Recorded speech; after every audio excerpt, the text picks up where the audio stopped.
Alors maintenant, exercice numéro 2.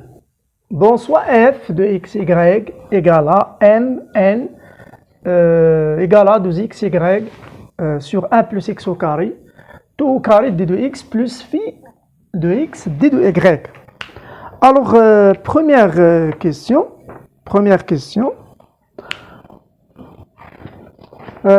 Trouver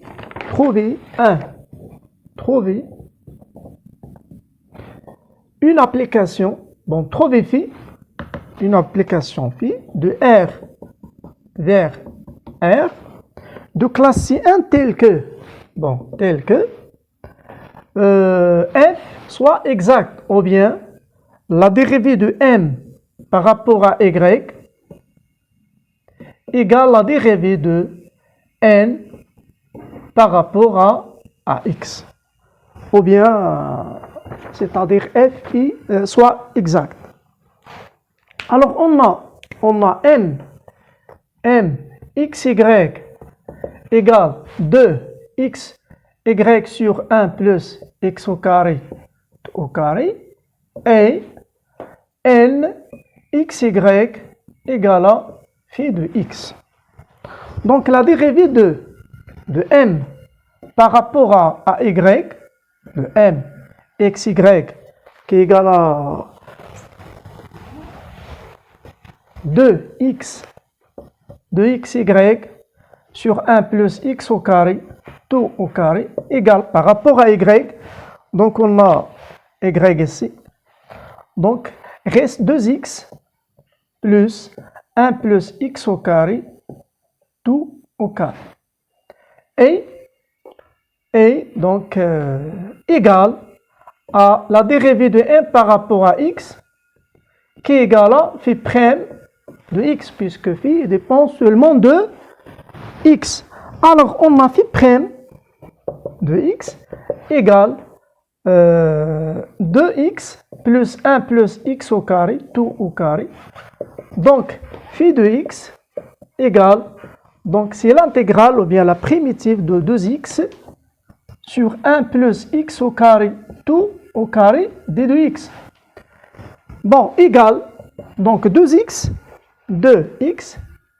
égale normalement la dérivée de 1 plus c, 1 plus x au carré, la dérivée sur 1 plus x au carré, 2 au carré d de x. Puisque la dérivée de 1 c'est 0, la dérivée de 2x c'est 2x au carré c'est 2x. Donc la primitive c'est, alors implique que phi de x c'est moins 1 sur 1 plus x au carré plus une constante.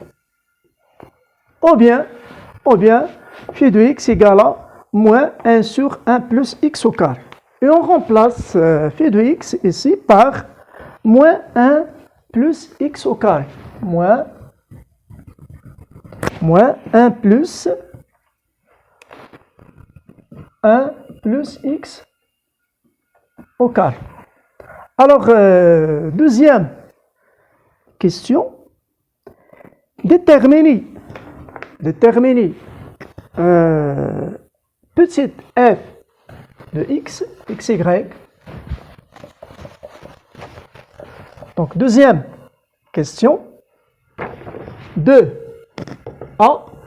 Déterminer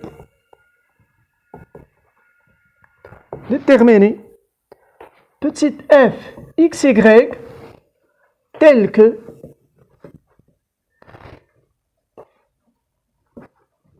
nabla de f de xy ou bien de f égale à grand f de x y. Alors on a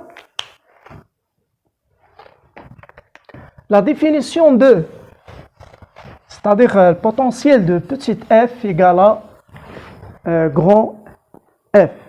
Alors on a la dérivée de f par rapport à x de xy égale à n xy qui égale 2xy 1 plus x au carré tout au carré, et la dérivée par rapport à y de xy égale à moins 1 plus x Y. Donc, posons ça, C1, et ça, C2. Alors, on commence par intégrer la seconde. Parce que la seconde est facile par rapport à la première. Alors, donc, 2, la dérivée par rapport à y de xy, 1 plus x au carré, implique que f de xy égale moins y sur 1 plus x au carré plus h qui dépend seulement de x. Si on dérive ça par rapport à y, donc ça donne 0, reste moins 1 sur 1 plus au carré.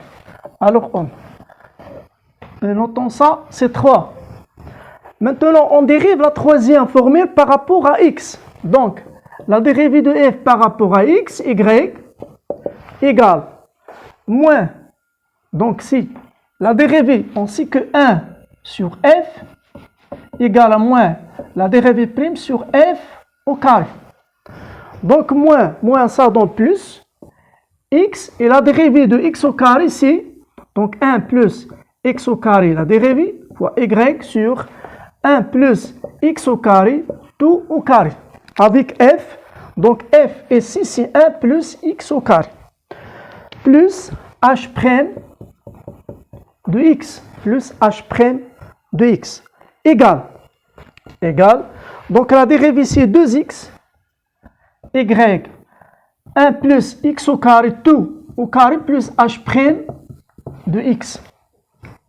Et d'après 1, on a la dérivée par rapport à x égale 2xy plus 1 plus x au carré, tout au carré, égale 2xy sur 1 plus x au carré plus 2 plus h de x. Donc d'après 1 et 3, alors d'après 1 et 3, on a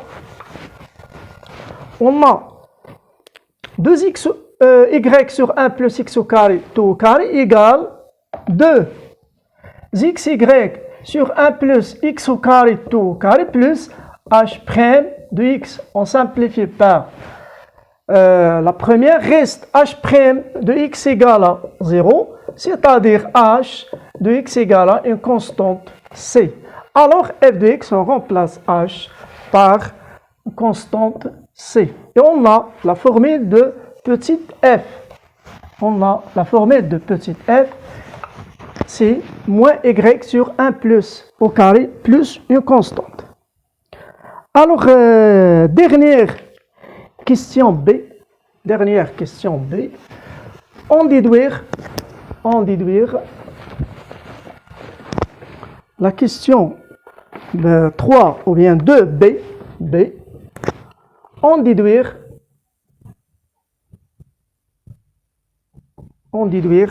l'intégrale curviligne mxy dx plus nxy dy. Alors, aussi est une courbe,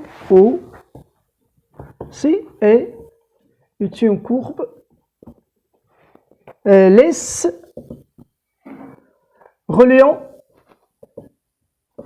les deux points O 0, 0 et A 1, 1. Bon, c'est facile. Donc, posons ça, c'est I. Alors, A. Donc, I égale, petite f de 1, 1 moins petite f de 0, 0. Et on trouve, alors on remplace 0, 0, donc ça donne 0. Donc, 0, 0, ça donne 0. 1, 1, donc moins 1, égale à 1 sur 2. Donc, ici 1 plus 1, c'est 2. Donc, moins 1 sur 2, constante moins constante, ça donne 0. Et on a,